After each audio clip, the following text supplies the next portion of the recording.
Soul Ministry mempersembahkan seri pengajaran iman dengan topik Iman yang mengalahkan dunia. Saya percaya pengajaran ini memberkati kita semua. Tuhan Yesus menyertai.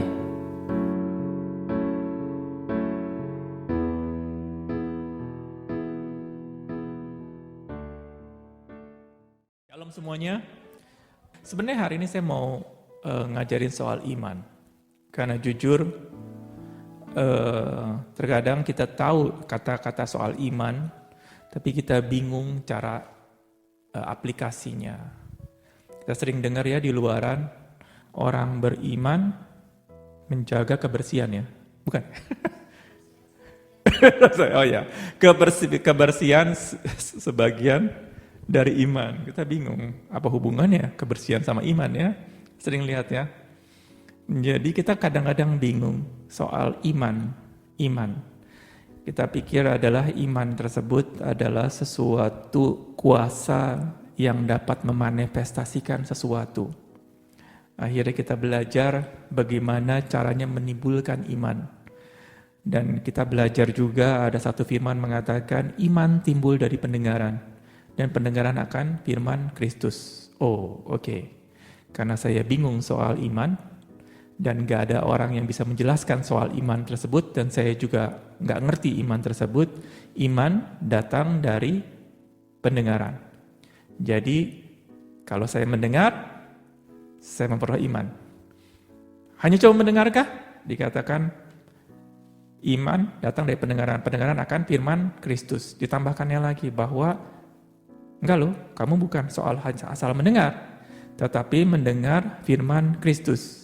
Oke, kalau begitu saya nangkepnya adalah iman hasil dari kita, karena mereka katakan firman Kristus apa? Firman Tuhan, Alkitab.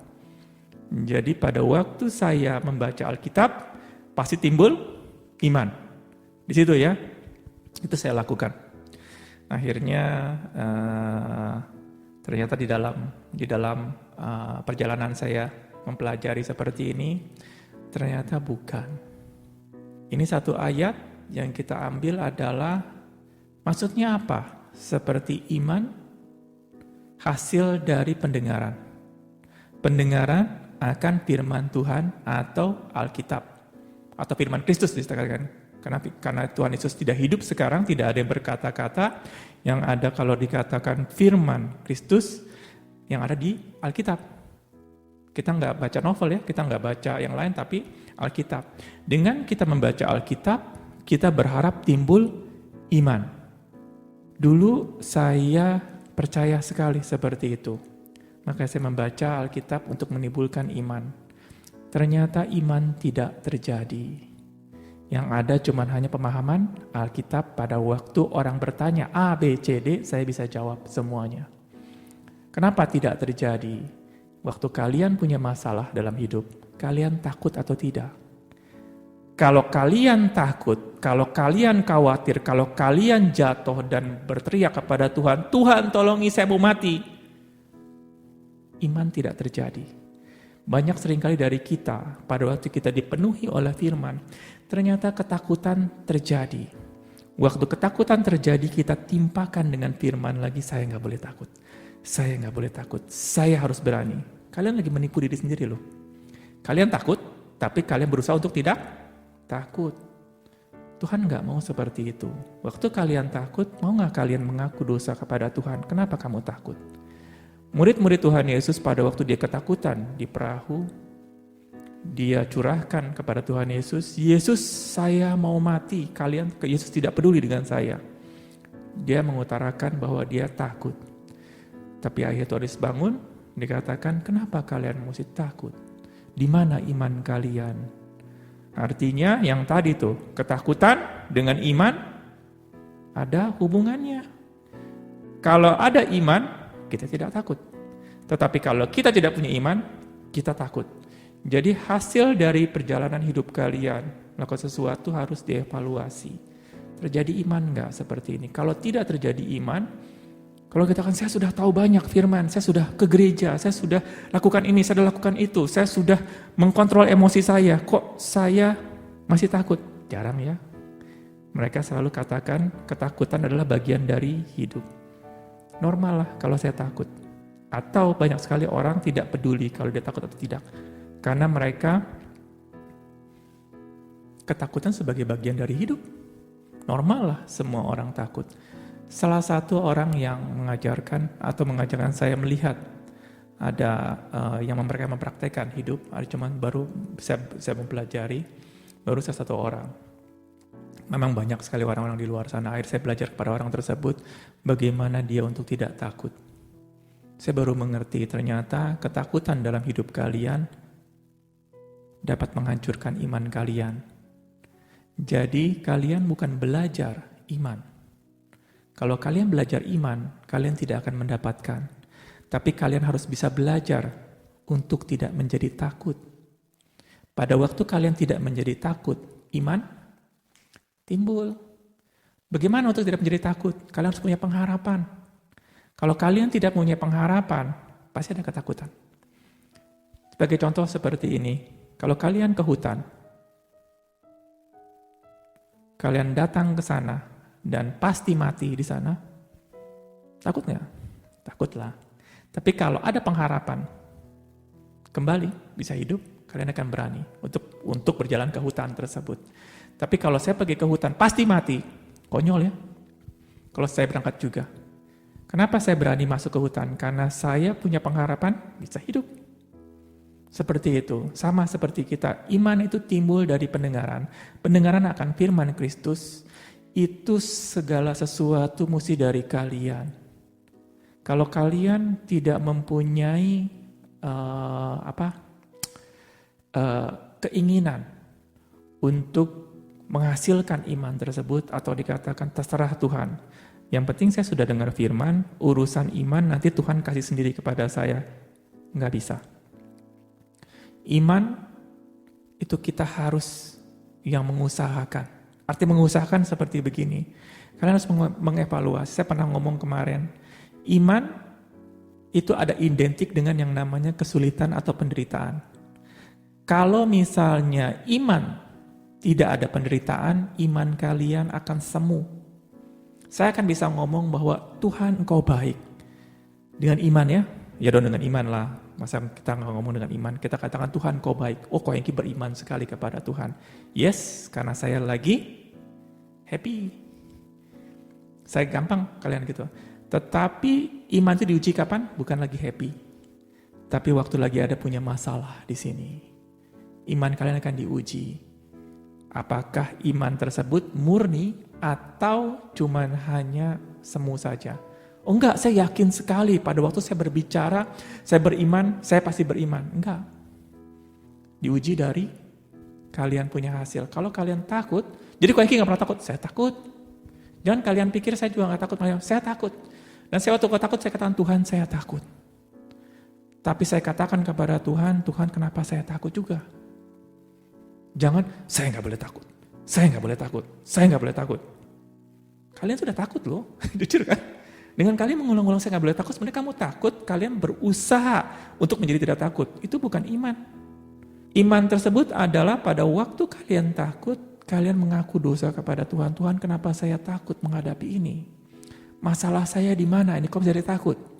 Tuhan akan tunjukkan masalah kalian itu di mana.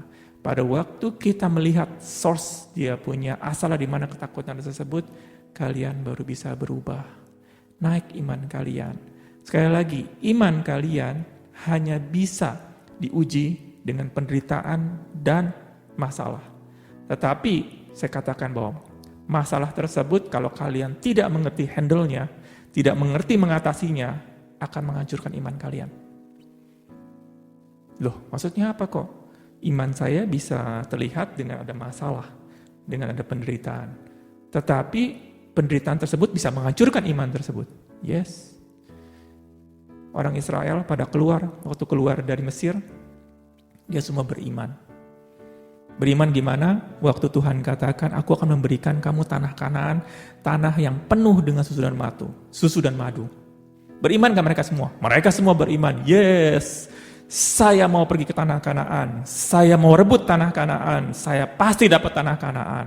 Kalau Allah di pihak aku, siapa yang dapat melawan aku? Semua bernyanyi. Sebentar, di depan laut, di belakang musuh. Langsung mereka berkata, matilah gua. Tuhan mau membunuh saya. Loh, tadi kan sudah beriman. Tadi sudah bersuka cita. Di depan ada masalah. Nah, dikatakan waktu ada masalah, kalau kalian tidak mengerti cara menghandle masalah tersebut, akan menghancurkan iman kalian. Yang tadi kalian sudah beriman luar biasa, nggak ngerti menghadapi di depan laut, di belakang musuh, hancurlah iman mereka. Kenapa hancur? Sekali lagi, mereka tidak mengerti mengontrol hati mereka. Waktu mereka takut, mereka anggap itu biasa. Biasa dong kalau ngelihat di depan laut, kalau tidak ada jalan keluar, normal lah kalau saya takut. Itu nggak normal di dalam Tuhan. Kenapa? Kalian tidak punya iman. Kalian berkata kalian punya iman, ternyata tidak punya iman. Dan kalian pun tidak mau menyatakan diri kesalahan kepada Tuhan, ternyata Tuhan saya tidak punya iman. Apa yang saya katakan kemarin ternyata saya salah, saya tidak punya iman. Pada waktu tidak punya iman, kalian mengaku kepada Tuhan. Tuhan maafkan saya dengan kebodohan saya. Dengan saya berani mengatakan beriman, ternyata saya tidak punya iman. Tapi kalau kita katakan, kalau kita tidak tahu cara menghandle masalah tersebut, dan kita mengaku-ngaku punya iman, kita akan menjadi seorang Farisi. Apa seorang Farisi? Orang yang mengaku-ngaku kita percaya sama Tuhan, tapi sebenarnya mereka tidak percaya kepada Tuhan. Contohnya ada satu, kalau kejadian di firman Tuhan, yang dikatakan gitu, demi nama Yesus yang diberitakan oleh Paulus, saya katakan kamu keluar, hai setan. Akhirnya setannya keluar, benar. Tapi bukan keluar kemana, dikatakan, Paulus saya tahu, Petrus saya tahu, tapi lu siapa? Dikejar orangnya, sama iblisnya, setannya. Artinya masalah bisa mengejar kita. Kalau kita, mengaku-ngaku punya iman. Makanya banyak sekali dari kita mengaku-ngaku punya iman, akhirnya masalah mengejar-ngejar kalian.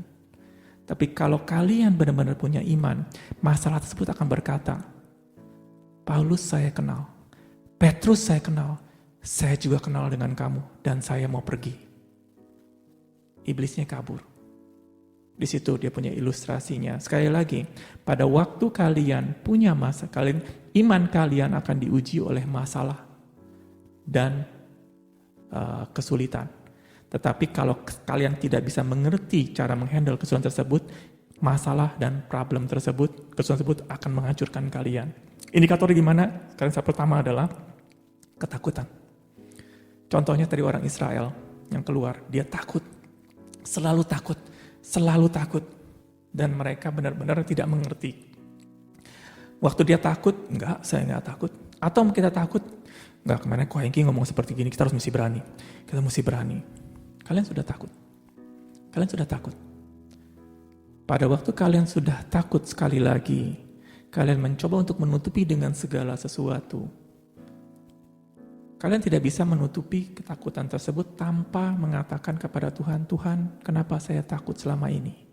Kenapa saya enggak percaya kepada Engkau?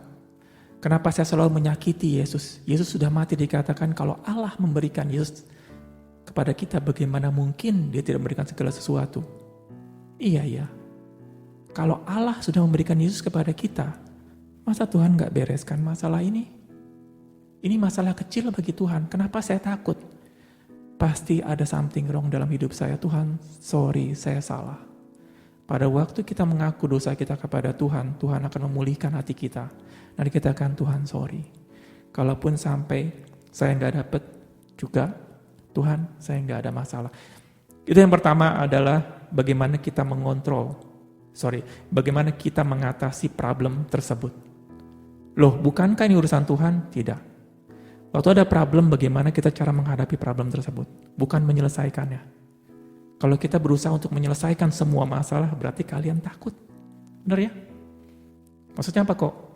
Sebagai contoh seperti ini. Kalian punya penyakit. Ada sakit. Ada panu mungkin di sini. Di sini bisa ibu-ibu ya. Kalau ada panu.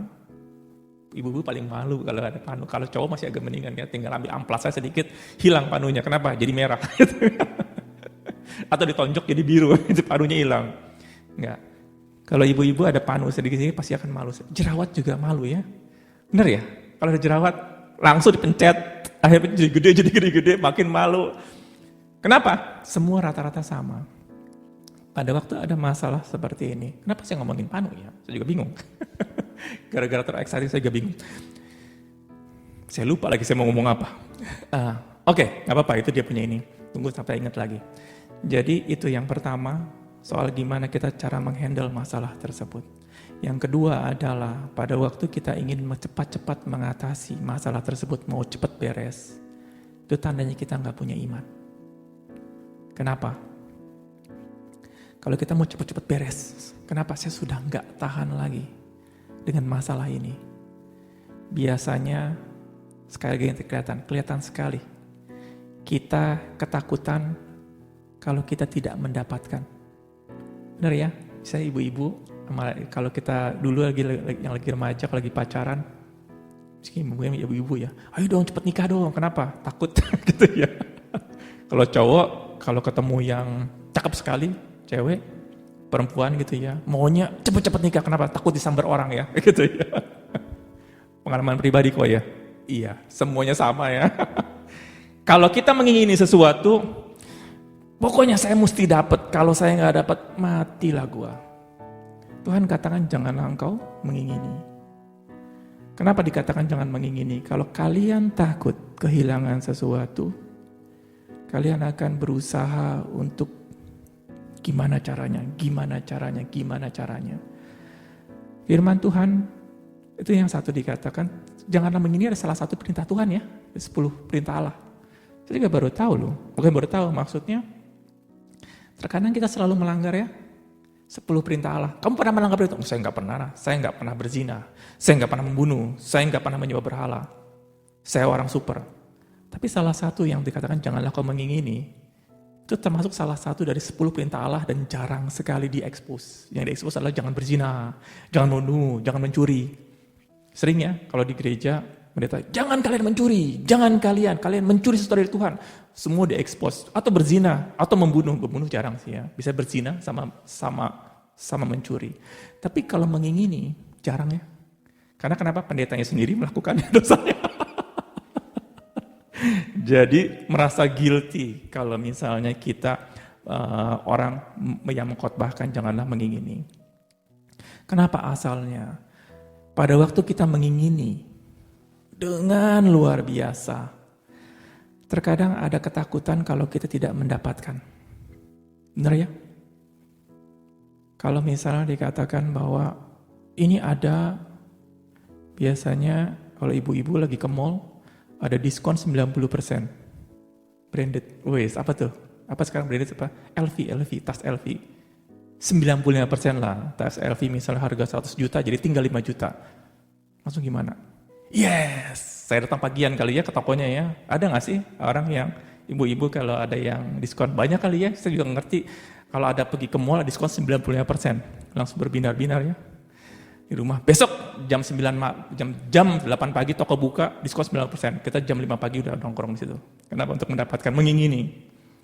Akhirnya saya mau udah pilih tuh ini. Akhirnya kita kan berusaha ya, bangun pagian. Atau bangunnya jam 10 aja. Enggak lah ya, jam 5 pagi. Atau enggak tidur. Siap-siap. Saya pernah dengar ada orang sampai berkemah di depan toko.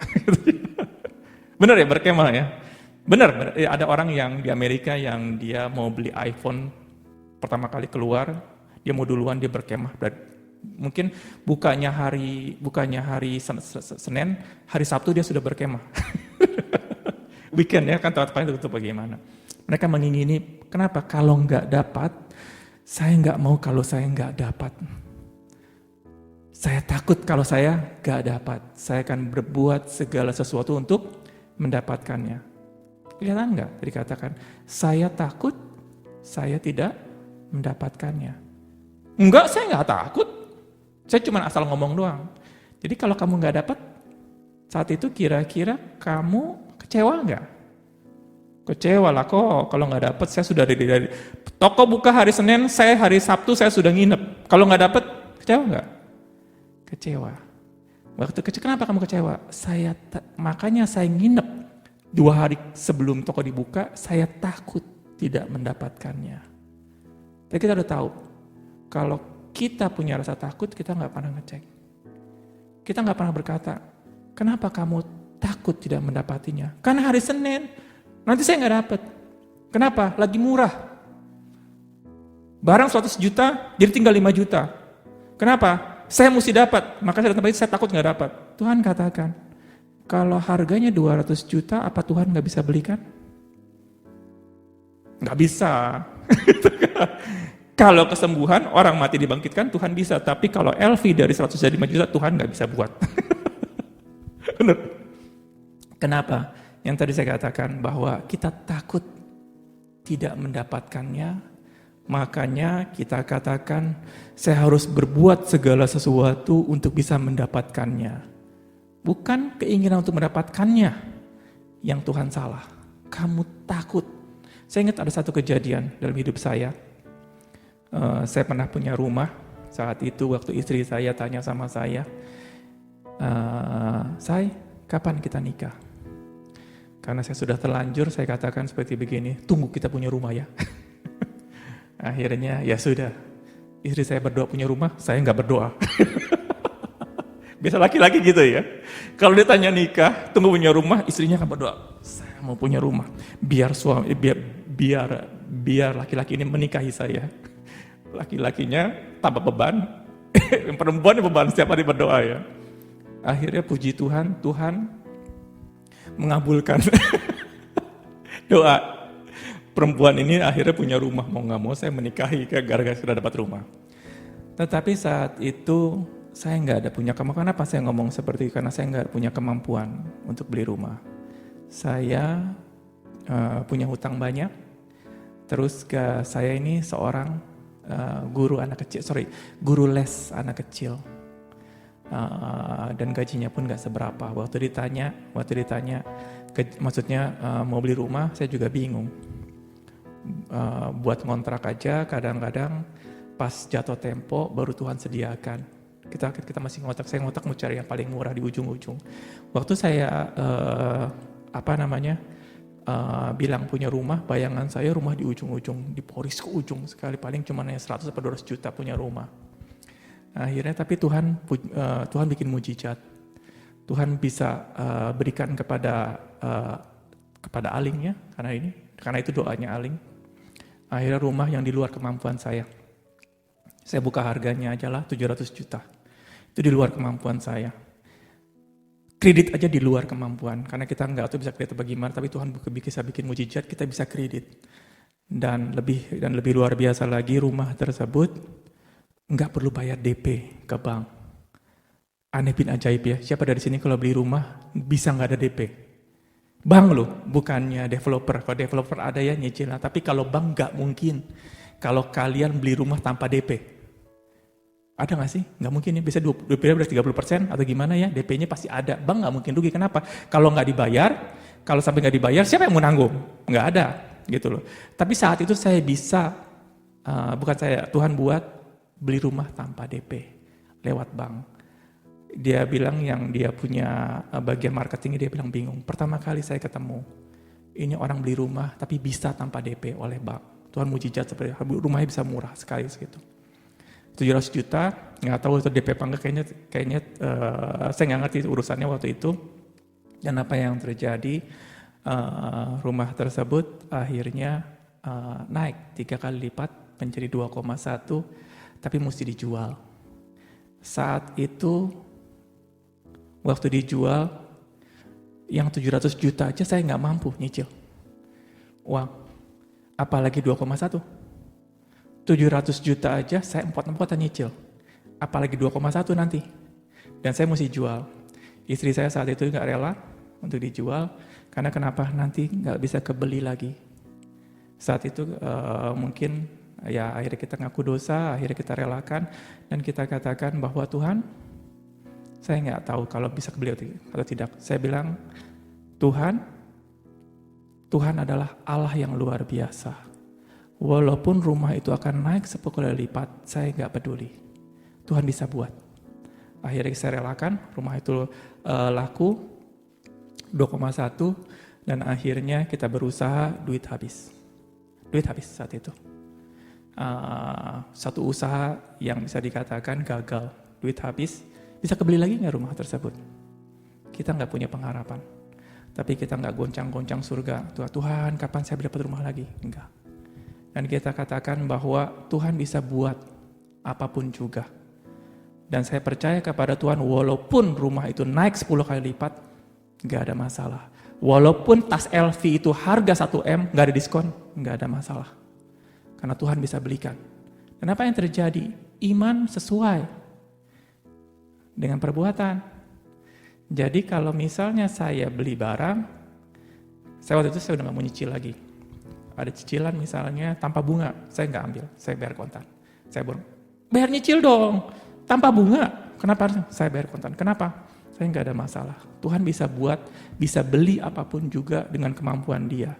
Bahwa iman saya dengan istri saya yang bisa dikatakan kita belajar beriman. Walaupun harga setinggi-tingginya, saya nggak ada masalah. Aduh, gimana ya harga rumah makin naik, nggak ada masalah. Kenapa saya bilang ada masalah? Iman tanpa perbuatan adalah mati. Pada waktu saya punya kemampuan untuk beli rumah, saya nggak beli rumah tersebut. Gimana nanti kalau misalnya naik lagi? Nggak ada masalah. Mau naik tinggi-tingginya nggak ada masalah. Saya nggak beli rumah tersebut. Saya dulu punya uang, yang harusnya saya bisa beli rumah, saya beliin mobil. Istri saya ngamuk, benar-benar ngamuk. Kenapa? Bukan saya boros, bukan. Saya percaya Tuhan bisa belikan. Walaupun harga rumah setinggi-tingginya, saya nggak ada masalah. Tuhan bisa berikan bagi saya. Dan apa yang terjadi, apa yang saya tidak pernah minta, Tuhan berikan, Tuhan berikan, Tuhan berikan. Dan harganya benar-benar luar biasa. Kenapa? Bukan karena kita diberkati.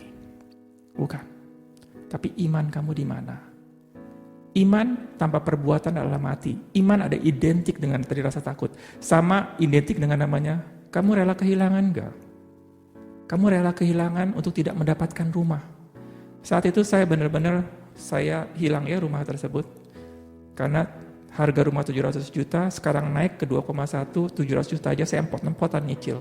Sekarang apalagi 2,1 saya sudah jual. Bagaimana saya bisa beli lagi? Saya rela kehilangan. Kalau rumah itu mau naik, it's okay. No problem. Bagi saya, Tuhan lebih mampu. Ada ketakutan? Saya nggak ada ketakutan. Dari mana? Waktu saya punya uang, saya nggak buru-buru beli rumah. Nggak buru-buru beli rumah. Istri saya bisa memberikan kesaksian. Waktu saya punya uang, orang tua, sedikitlah DP ya, orang tua selalu nanya, lu tinggal di mana? Saya masih ngontrak. Nyicil dong. Ambil nyicil beli rumah. Kenapa? Ngapain lu ngontrak terus? Nanti harga rumah naik-naik terus. Saya bilang saya nggak ada masalah. Mau rumah naik setinggi-tingginya nggak ada masalah. Saya tetap ngontrak. Intinya saat itu saya nggak takut saya nggak dapat rumah. Benar-benar saya nggak takut. Bukan, karena kau yang pintar, saya nggak pintar. Saya nggak punya kemampuan untuk bisa menjadi bos-bos, nggak ada. Di pikiran saya saat itu benar-benar Tuhan bisa memberikan kepada saya segala sesuatu tanpa harus saya menimbulkan ketakutan untuk buru-buru dapat. Dan apa yang terjadi Tuhan bisa berikan saya sampai bingung, benar-benar. Apa yang tidak pernah kamu dengar, apa yang tidak pernah kamu lihat, apa yang tidak pernah timbul dari atas manusia, Tuhan berikan kepada orang-orang yang mengasihi Dia. Saya nggak minta, Tuhan berikan. Nah, apa yang terjadi? Sekarang tadi iman, juga ada identik yang namanya janganlah engkau mengingini. Bukan mengingininya yang salah, takut nggak dapat. Takut kalau saya nggak dapat lagi. Takut kalau harganya nanti naik. Takut kalau misalnya dia punya ini. Takut nanti orang tidak menghargai saya. Di mana ada ketakutan, segala sesuatu, iblis masuk. Waktu iblis masuk, itu iman tidak ada. Kenapa? Iblis itu takut kepada iman kita. Kenapa iblis bisa masuk ke dalam hidup kita? Karena kita tidak punya iman. Sekali lagi iman seperti apa? Penting yang namanya kita merelakan untuk kita tidak mendapatkan. Kalau kita selalu Tuhan saya harus dapat, pokoknya saya harus dapat. Sekali lagi bukan harus dapatnya yang salah. Kenapa kamu harus dapat? Saya takut saya nggak dapat. Di mana ada ketakutan, Kalian mesti expose ke dalam hidup kalian, Tuhan sorry, selama ini saya salah. Saya takut. Nah, imanlah, Tuhan katakan inilah iman yang mengalahkan dunia. Iman yang percaya kepada Yesus. Bukan percaya Yesus adalah Tuhan. Kita percaya Yesus dapat melakukan segala sesuatu dalam hidup kita. Cara gimana? Dengan penderitaan, dengan kesulitan. Iman kalian akan diuji di sana. Sekali lagi, simple ya. Jangan engkau mengingini banyak sekali dalam firman Tuhan. Tapi ujung-ujungnya selalu Tuhan katakan iman dengan gak takut. Iman dengan gak takut.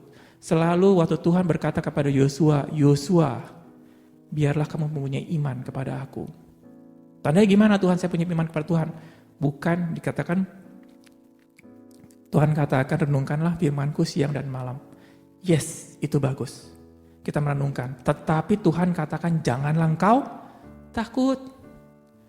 Kenapa jangan takut? Jangan takut pada waktu, tentara saya ada 100.000, tentara musuh ada 1.000. Tuhan katakan janganlah takut. Ya gak bakalan takut lah. Tentara saya 100.000, tentara musuh 1.000. Kalau takut bodoh ya. Siapa di sini kalau misalnya kita berantem ada 10 orang di depan 1 orang. Kita jangan takut. Dia cuma 1 orang, saya 10 orang. Dia mungkin pakai taekwondo dan 10 berapa? Ada pangkatnya ya. Dari sabuk hitam terus naik ya. Dan 1 dan 2 dan 3 ya. Berapa saya tingginya berapa? Dia dan 3, saya dan kawan-kawan. Nggak perlu takut saya dan kawan-kawan. Lu mau dan 10 pun saya dan kawan-kawan, saya nggak bakalan takut. Tapi kalau dia 10 orang, saya sendiri, akan kelihatan. Tuhan katakan janganlah kamu takut. Itu yang dialami oleh Yosua.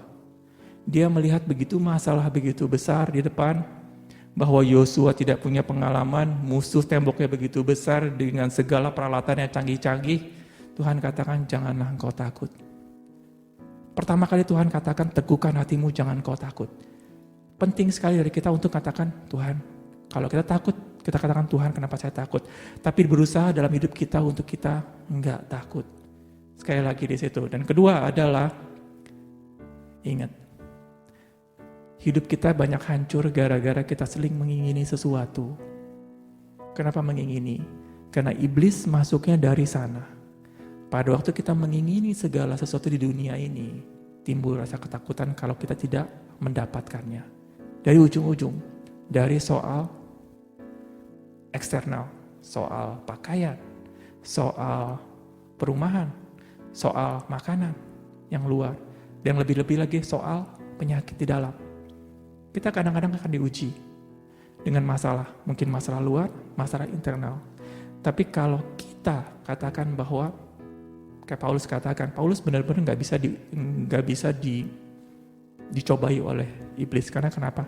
Aku sudah mati, aku hidup untuk Kristus. Pada waktu kita masih hidup di dalam kita akan berusaha untuk melengkapi hidup kita. Saya harus punya ini. Kenapa? Karena saya hidup. Saya harus melengkapi, saya punya ini, punya itu, punya ini. Kalian pernah lihat gak sih ada satu mayat, dia masih berpikir, kayaknya aku perlu baju lagi nih ya. Ada gak seorang mayat seperti gitu? Gak ada ya? Kalau bisa sebegitu bingung ya, dia bangun, kok lu gak kasih gue baju sih? Gitu. Gak ada ya? Seorang mayat, kalau kita datang ke pemakaman, apalagi lagi di sini apa pemakaman namanya? Ya pokoknya kita melayat, ketika kita melayat, heaven di situ, mayatnya masih bilang, aduh gue lapar, gue haus. Kok lu gak kasih minum ya? Kabur kita semua ya. Mayatnya bangun, lu orang semua berisik, gue mau tidur ya. Gak ada ya. Mayat itu diam.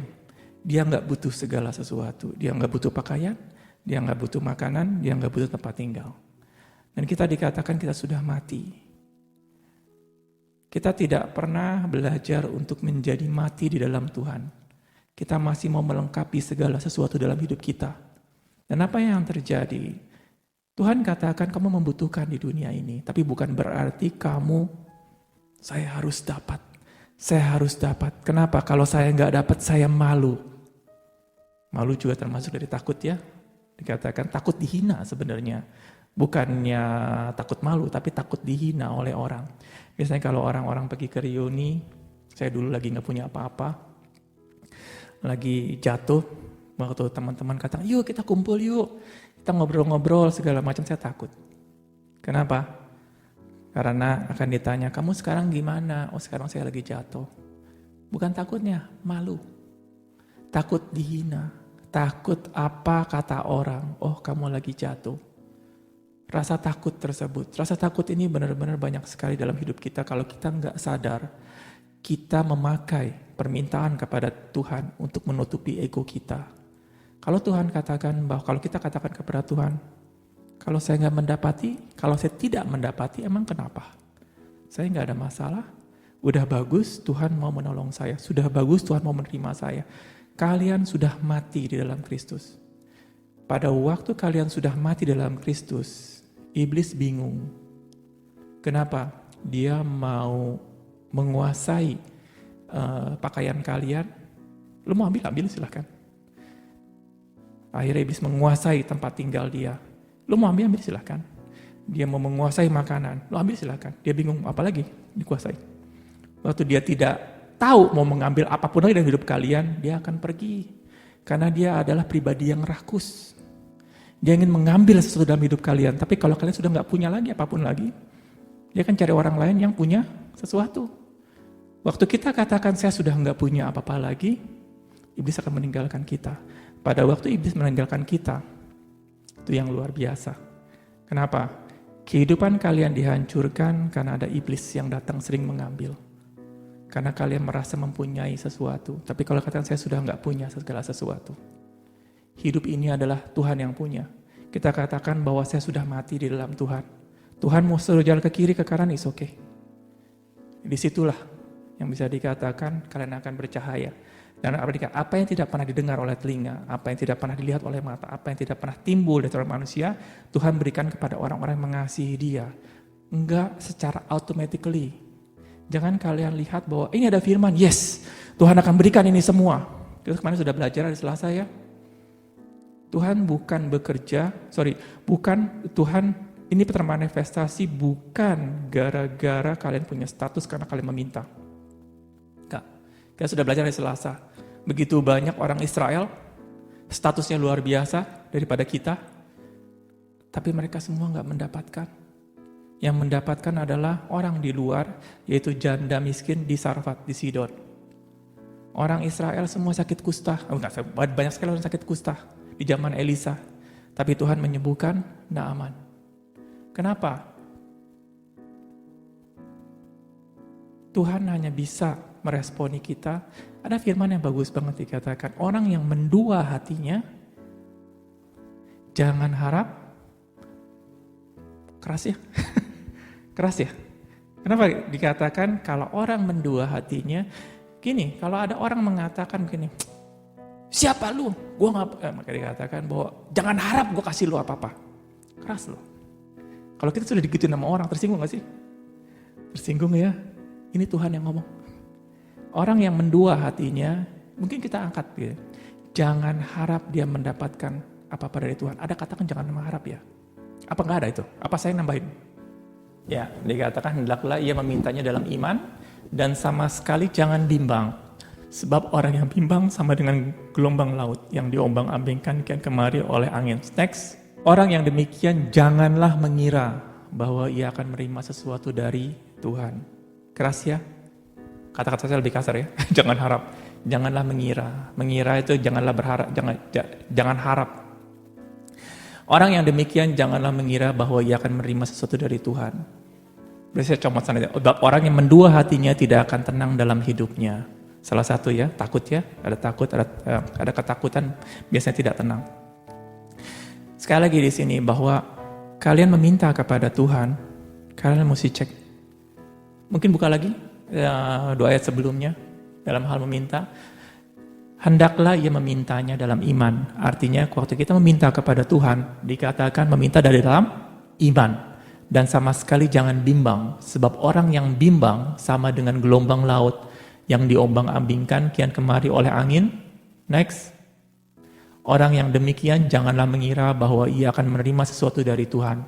Next, sebab orang yang mendua hatinya tidak akan tenang dalam hidupnya. Nah, kita sudah belajar hari ini ya soal iman. Saya percaya ini bukan ayat penghukuman ya. Ini ayat adalah memerdekakan. Artinya bahwa adakah yang salah dalam hidup kita pada waktu kita, kata firman Tuhan katakan, kita lagi meminta kepada Tuhan tapi kita tidak menerima. Mungkin ada yang salah dalam hidup kita. Mungkin kita lagi bimbang. Kenapa bimbang? Banyak hal di situ. Ada beberapa orang yang dia tidak takut kehilangan. Dia dapat syukur, nggak dapat ya udah. Sebenarnya kalau mau diolah lagi ke lebih dalam, itu kan kelihatan. Tidak ada orang yang, misalnya begini, kalau orang tidak takut untuk tidak mendapatkannya, dia akan tenang. Kenapa? Itu kan diuji iman mereka. Katakan, saya tidak takut kehilangan, itu bagus banget. Itu bahwa Tuhan benar-benar kagum dengan orang-orang yang tidak takut kehilangan. Itu kan diuji dalam hidup mereka. Tapi dalam pengujian tersebut, biasanya mereka tidak mau terbuka. Misalnya gini, saya nggak takut, saya nggak dapat rumah. Saya nggak takut. Akhirnya ketemu dengan orang, dia masih ngontrak. Ketemu teman-teman yang sudah punya rumah, sukses. Saya nggak takut, saya nggak punya rumah. Saya minta, kalau Tuhan nggak kasih juga nggak ada masalah. Ketemu segala macam, nanti akan timbul. Kok teman-teman saya sudah punya rumah, saya kapan ya? Nggak, saya nggak takut, saya nggak dapat rumah juga. Hati ini, kalau kalian masih bersuka cita, Tuhan thank you. Ada teman saya dapat rumah, Tuhan thank you. Di sini juga teman saya ada rumah, saya juga ingin memberi. Saya ingin memberi, saya punya uang, misalnya gaji saya sedikit, kecil. Saya nggak takut dapat rumah. Kalian beli present, hadiah buat rumah yang baru.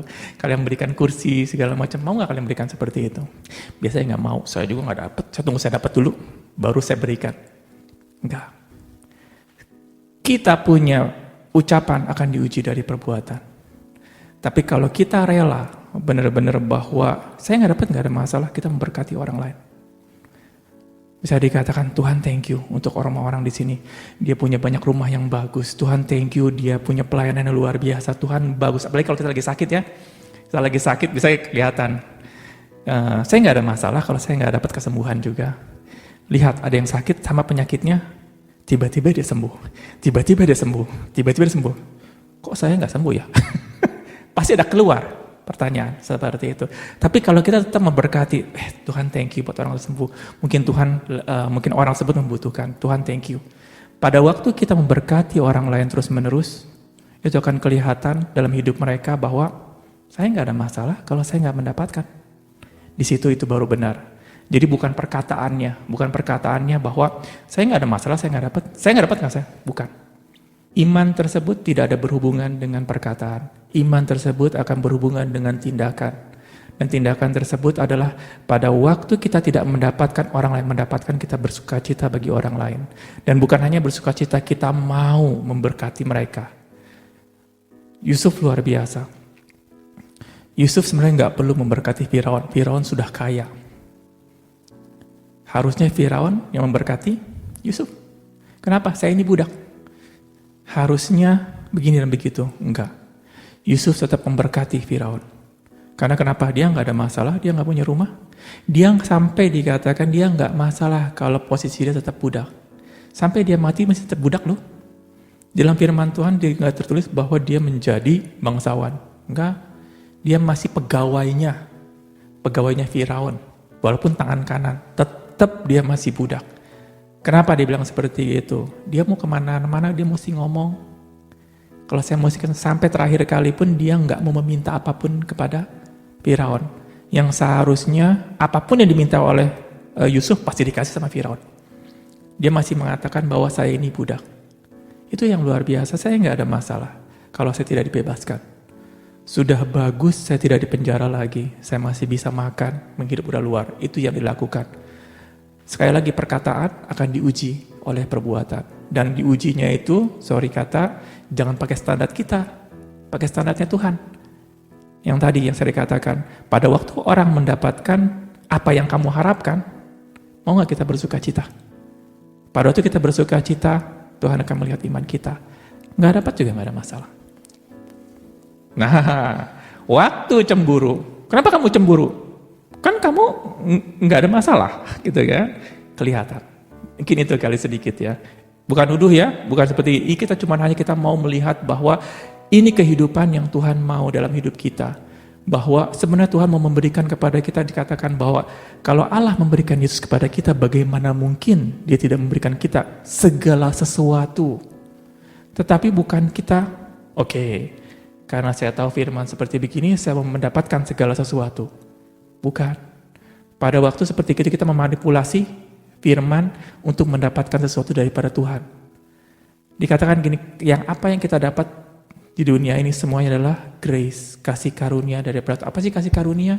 Kasih karunia adalah kemurahan Allah.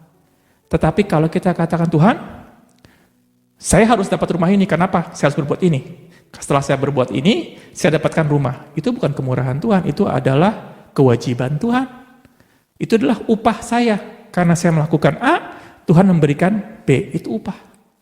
Kalau kita berpikir seperti itu upah, boleh, nggak ada masalah. Standarnya apa? Standarnya apa kita bisa hidup besok? Apa yang kita lakukan? Maksudnya gini loh, Tuhan katakan bahwa, Tuhan, saya punya hak untuk hidup besok. Tuhan akan ngomong, oke, kamu lakukan ini, maka besok kamu hidup. Tapi dari kita sama sekali tidak ada yang bisa melakukan apapun untuk kita bisa besok hidup, nggak ada. Kalau Tuhan katakan, lakukan ini semua. Dari perintah-perintah Tuhan semua. Tapi selama ini kita selalu melanggar perintah Tuhan. Siapa dari sini kemarin kalian tidak melakukan dosa? Semua melakukan dosa. Ada firman Tuhan, enggak, saya nggak melakukan dosa, saya tidak berzina, segala macam. Tuhan katakan, kamu tahu berbuat baik, tapi kamu tidak melakukannya, kamu juga berbuat dosa. Pada waktu kita mengerti bahwa kita itu hidupnya nggak ada baik-baiknya di hadapan Tuhan, dan kita mengaku atas kemurahan Tuhan. Waktu Tuhan berikan, Tuhan thank you banget. Makanya Paulus katakan, aku mau mati sebenarnya. Aku mau kembali kepada Yesus. Tapi aku tetap mau hidup karena kalian di sini. Jadi kalau kalian mengkhususkan hidup kalian bahwa Tuhan, saya sudah mati. Tapi hidup yang kudiami sekarang adalah untuk Kristus dan memikirkan orang lain, hidup kalian luar biasa. Dan tidak ada ketakutan. Kenapa? Kalau sudah mati, udah tidak ada ketakutan lagi. Gini, kenapa Paulus itu benar-benar dia nggak takut sama sekali? Saya mau ngomong kemarin bahwa saya sudah ngomong ya, ada masalah soal kita meminta kepada Tuhan, kita mempunyai visi, kita beriman. Sekarang kita lagi belajar ngomong soal iman. Akhirnya kita ngomong bahwa ada masalah antara kebodohan sendiri, masalah karena kita melakukan firman Tuhan, ada masalah karena orang lain. Tahu nggak masalah-masalah ini terjadi karena kenapa? Kalau kita katakan, loh kok kenapa ya banyak masalah ya? Masalah karena kebodohan sendiri, masalah karena saya melakukan firman Tuhan, masalah karena kebodohan orang lain. Cuman satu, masalah tersebut. Semua masalah-masalah terjadi dalam hidup kalian cuman satu. Kalian hidup dalam kedagingan. Pernah saya ngomong ya, masalah karena kebodohan sendiri, tidak ada obatnya, kalian akan mengalami. Rasa pahit, rasa sakit. Tapi masalah karena melakukan firman Tuhan, mungkin waktu mengalami, kalian tidak akan mengalami rasa sakitnya. Dan masalah karena kebodohan orang lain, bisa kalian tidak mengalami. Walaupun kesalahan orang lain, kalian tidak akan merasakan sakitnya. Tapi semua ini, masalah ini, kenapa sih timbul? Karena kedagingan kita. Apa itu kedagingan? Orang yang tidak hidup dalam roh. Kenapa ini terjadi? Ada kedagingan, karena kita tidak memikirkan roh. Sekarang saya kasih tahu apa sih hidup dalam kedagingan. Kita ada sedikit kisi-kisi buat besok, buat minggu depan. Kenapa sih kita hidup dalam kedagingan? Masalahnya apa sih? Cuman satu. Paulus berkatakan, aku sudah mati, tapi aku hidup untuk Kristus. Apa untuk Kristus? Dia memikirkan dunia akan datang. Dia memikirkan surga yang akan datang. Pada waktu kita tidak memikirkan dunia akan datang, surga akan datang, kalian akan hidup di dalam daging. Yang dikatakan kedagingan kalau kita merasakan penderitaan tersebut. Jadi katakan bahwa waktu kesalahan pertama, kalian tidak ada obatnya, pasti merasakan kesakitan tersebut. Yang kedua dan yang ketiga, kalian punya option untuk tidak merasakan kesakitan tersebut. Pada waktu kalian merasakan kesakitan tersebut, kalian hidup dalam kedagingan. Di mana? Contohnya adalah murid-murid Tuhan Yesus. Yang dikatakan waktu terjadi masalah, ada angin ribut segala macam. Itu masalah nggak? Bagi murid-muridnya masalah. Kenapa? Hidup mereka kedagingan luar biasa. Matilah gua. Kenapa Tuhan Yesus nggak ada masalah? Sama-sama kok kecepatan air. Masalah sama juga terombang-ambing. Tuhan Yesus katakan dia tertidur. Dia tidak merasakan penderitaan tersebut. Walaupun sama-sama kejadiannya sama. Yang satu Yesus tidak merasakan, murid-muridnya merasakan luar biasa. Karena kenapa? Kedagingan murid-muridnya luar biasa. Tuhan Yesus hidup di dalam roh.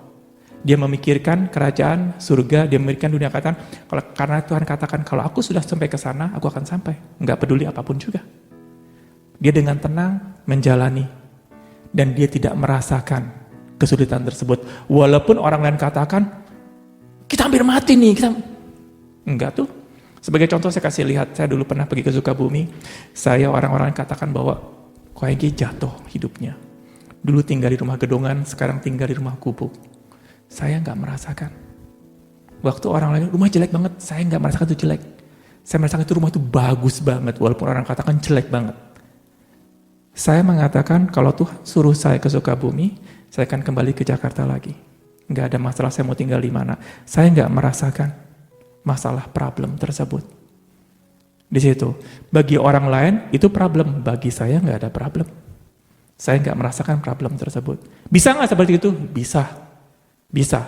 Jadi pada waktu kalian melakukan firman Tuhan, terjadi masalah, yes, bagi orang dunia akan lihat itu sebagai masalah. Tapi kalau kita percaya kepada Tuhan, kita nggak melihat suatu masalah. Contoh terakhir adalah soal COVID. Orang lain melihat itu masalah COVID luar biasa dari hari pertama.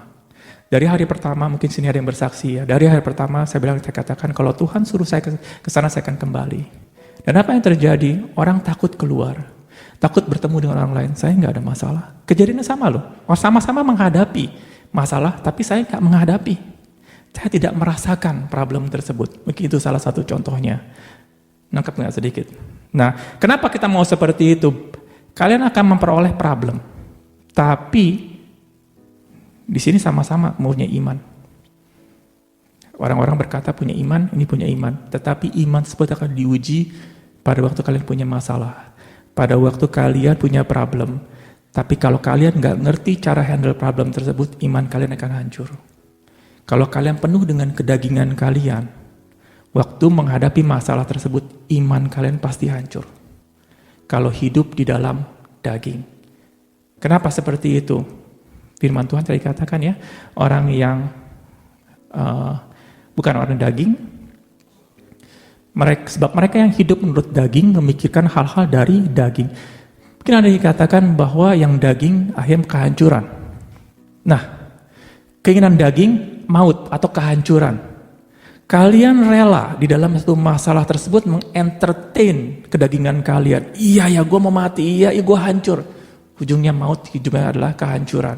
Tetapi keinginan roh adalah hidup dalam sejahtera. Gimana caranya? Kelihatan. Pada waktu kalian tidak takut, waktu kalian merasa tenang, kalian hidup di dalam roh. Bukan kalian mencari-cari, saya harus hidup dalam roh, saya harus hidup dalam roh. Enggak. Kalau kalian tidak takut, otomatis kalian hidup di dalam roh. Bagaimana cara menghadapi seperti ini? Kalau percaya. Kenapa saya bilang percaya? Percaya kalian tidak bisa katakan bahwa saya harus percaya, saya harus percaya. Pemikiran kalian harus bisa melihat ke depan bahwa kedagingan ini hanya bisa dihancurkan pada waktu kita memikirkan roh. Yang satu cuma roh, pada waktu kita memikirkan dunia akan datang. Kita akan diberikan tubuh yang baru. Kita akan diberikan, roh kita, tapi roh kita dengan tubuh yang baru, itu akan bersatu. Pada waktu kita memikirkan ke sana, kita tenang di sini. Hidup yang aku alami adalah sementara, nggak ada masalah, 50 tahun, 60 tahun menderita, Tuhan akan memberikan satu tubuh yang kekekalan yang luar biasa. Pada waktu pemikiran seperti gitu, saya nggak takut di sini. Hanya cuma 50 tahun, hanya cuma 60 tahun, dibandingkan dengan apa yang Tuhan sediakan bagi saya nanti, kekekalan, nggak ada masalah. Itu. Kenapa? Kedagingan kalian bisa dihancurkan pada waktu itu kalian memikirkan dunia yang akan datang, memikirkan kerajaan yang akan datang. Seperti gimana? Kerajaan seperti gimana? Bukan hanya cuma kerajaannya doang. Saya pernah cerita ya, satu kerajaan kalau tidak ada Tuhan Yesus, percuma. Percuma. Saya pernah ceritakan yang waktu ada satu rumah ya, rumah jadi orang jadi kecil-kecil semuanya. Semua berlian murah, semua makanan semua terjadi, semua dapat. Tapi tidak ada kedamaian, tidak ada ketertiban, karena semua ingin dilayani. Dan tidak ada pemimpinnya juga. Semua kacau. Kalau kalian berharap di dunia akan datang, makan gratis, tempat tinggal gratis, selama-lamanya gratis, percuma. Tidak akan menimbulkan kalian punya hidup yang luar biasa. Tapi kalau ada rajanya, tapi kalau ada pribadi yang kita benar-benar kejar, itu satu kedamaian yang luar biasa. Ada satu pengharapan, yes Tuhan saya mau di sana. Di mana? Kalau kalian belajar di dalam sejarahnya orang Israel, sedikit ya, kalian pelajari deh. Waktu orang Israel keluar dari Mesir, akhirnya mereka hidup di dalam satu negara ya, satu wilayah. Pertama, Tuhan nggak ciptakan namanya raja, tapi Tuhan ciptakan namanya hakim-hakim, benar ya? Yosua juga termasuk hakim kali, Yosua ya. Musa juga termasuk hakim berarti ya. Start dari Musa ya, berarti Musa itu bukan raja loh, bukan pemimpin tapi hakim. Hakim pertama ya, jadi Musa, karena dia menghakimi semuanya. Kalau hakimnya luar biasa, kalau hakimnya taat kepada Allah, negara jadi gimana? Luar biasa. Luar biasa. Ketertiban, berkat luar biasa. Di zaman Musa luar biasa. Di zaman Yosua luar biasa. Walaupun banyak orang brengsek ya, tapi Yosua ada di situ luar biasa. Akhirnya Yosua sudah mati dan tidak ada hakim yang benar. Apa yang terjadi? Kacau. Enggak sekali, enggak dua kali, kacau. Akhirnya timbul lagi satu hakim namanya Samson. Ada hakim-hakimnya. Nah, kalian kalau baca hakim-hakim, poin yang satu adalah, kalau kalian mau belajar, inti sari hakim-hakim adalah, pada waktu hakimnya brengsek, semua hancur. Apapun yang kalian usahakan itu hancur semua. Tapi pada waktu hakimnya itu taat kepada Allah, hidup di dalam Allah, semuanya gimana? Tertib. Jadi waktu saya ke surga, saya nggak mau cari surganya, karena percuma. Kalau saya cari surganya, kalau yang hakimnya jadi saya, hancur. Saya nggak mau hakimnya saya juga nggak mau hakimnya Ibu Yolanda, hancur. Kenapa? Saya penuh dosa, Ibu Yolanda, tapi saya mau hakimnya adalah Yesus. Karena dikatakan Yesus hidup akan selama-lamanya. Waktu ada Yesus, semua luar biasa. Itu poinnya, yaitu memikirkan dunia akan datang berikut rajanya, hakimnya, dan Allahnya. Pada waktu kalian memikirkan di situ, kalian tidak akan hidup di dalam kedagingan. Kedagingan kalian akan hancur. Karena kenapa? Kedagingan dengan roh tidak akan bersatu. Orang yang hidup menurut daging, dia pasti memikirkan daging. Oh enggak dong, kalau hidup daging pasti ada memikirkan tentang roh. Enggak, firman Tuhan katakan, kalau kalian hidup dalam daging, pasti memikirkan daging. Tetapi kalau kalian hidup di dalam roh, pasti memikirkan roh. Sesimpel itu. Apa itu memikirkan roh? Bukannya harus di dalam roh. Atau berbahasa setiap hari? Enggak. Kalian memikirkan dunia akan datang seperti apa. Orang-orang yang sukses, yang luar biasa saya lihat, mereka punya pikiran tentang kerajaan Allah. Dia akan datang itu dengan jelas banget. Paulus kenapa dengan luar biasa, dia memikirkan, dia menanti-nantikan kerajaan yang akan datang tersebut. Maka dikatakan penderitaan-penderitaan aku alami inilah penderitaan biasa. Dan tidak sebanding apa yang Tuhan berikan kepada kita. Kenapa? Dia memikirkan ke sana. Sekali lagi, penderitaan yang di sini, itu kenapa terjadi dan kalian merasakan kesakitan dan segala macam. Ingat, kesakitan pada waktu kalian mengalami penderitaan, jangan dianggap enteng. Kenapa? Bisa menghancurkan iman kalian. Siapa di sini kalau kalian lagi sakitnya? Aduh, sakit. Aduh Tuhan sakit. Terus kalian enjoy dengan sakit tersebut. Ya aduh gue sakit. Tiba-tiba sembuh. Jarang ya, biasanya kan sembahnya kita akan, Tuhan kapan sembuhin saya? Aduh Tuhan, kalau saya mau mati aja deh. Kok mirip kayak orang Israel ya? Langsung dikatakan, saya mau mati aja. Tapi pada waktu kita sakit, kita harus katakan, kok saya merasakan sakit ya? Kok kenapa saya berteriak-teriak kepada Allah? Bukankah ada firman yang mengatakan penderitaan-penderitaan aku alami adalah penderitaan yang biasa, yang kecil. Kenapa harus saya berteriak? Tuhan, saya nggak mau berteriak-teriak begini soal kesakitan. Kenapa saya nggak mau berteriak? Karena kalau saya semakin teriak, semakin sakit, iman saya semakin hancur. Saya akan memikirkan sakit saya. Siapa di sini kalau yang berteriak itu karena berteriak karena kesakitan orang lain? Enggak lah, berteriak karena kesakitan diri sendiri. Tapi kalau kita katakan enggak ada masalah. Aduh sakit banget Tuhan, saya tahu ini sakit sekali. Tapi saya juga tahu Tuhan, Engkau adalah Allah yang baik. Sakit yang sebenarnya gini, saya mau kasih satu bukti ya. Saya ada satu eksperimen, sedikit ya sorry ya. Ini satu kotak. Inilah kotak di sini ya. Ini kotak nih. Terus ditutup kotak tersebut, tutup. Akhirnya ini ada lubang di atasnya dan kita suruh masukkan tangan ke sini ke kotak. Ada pernah lihat kan? Itu kita suruh raba-raba. Aduh, ada duri. Aduh. Pada waktu kalian penuh dengan kedagingan kalian yang tadinya nggak ada apa-apa, semakin mengeksploitasi sakit tersebut. Padahal nggak ada apa-apa di sini. Padahal cuma sendal doang karena ketakutan yang luar biasa. Kayaknya aduh. Selalu aduhnya itu 1000 kali lebih aduh. Karena kenapa? Kalian hidup dengan daging kalian. Sensitif sekali dengan daging kalian. Tapi kalau kalian is okay, mau kalau digigit hancur juga nggak apa-apa. Kalian tidak akan merasa sakit. Pas digigit, saya pernah jujur segini ya. Ini pengalaman saya pribadi. Saya demen sekali main gundu. Waktu masih kecil, saya main tuh menang terus main gundu. Jadi kalau ke sekolah bawa 10 gundu, pulang penuh. Jadi dulu saya nggak tahu jualan, saya kumpulin. Akhirnya saya lagi main gundu, di situ ada lubang. Biasanya kalau main gundu, terus gundu masuk ke lubang, saya anak kecil nggak ada mikir yang jelek-jelek. Kalau kalian di sini kan besar ada lubang, nanti kalau ada apa gitu kan. Saya waktu kecil saya nggak ada mikir, ambil aja. Saya benar-benar nggak ada mikir, bener-bener lubang saya ambil karena gundunya masuk gitu. Pas masuk bok digigit berdarah. Saya nggak tahu entah tikus atau apa, saya nggak merasakan sakit sedikit pun. Udah berdarah, berdarah ya, main lagi. Saya masa bodoh. Kenapa? Karena saya nggak memikirkan. Waktu ada masalah, kegigit, saya pun tidak merasakan. Tetapi kalau saya lihat, ini lubang. Nanti kalau digigit gimana? Aduh, sedikit aja kalian kena duri, sakitnya minta ampun. Benar ya? Berarti yang bikin sakit apa? Pikiran kita sendiri. Kita mengeksploitasi problem yang kecil, kita eksploitasi menjadi besar.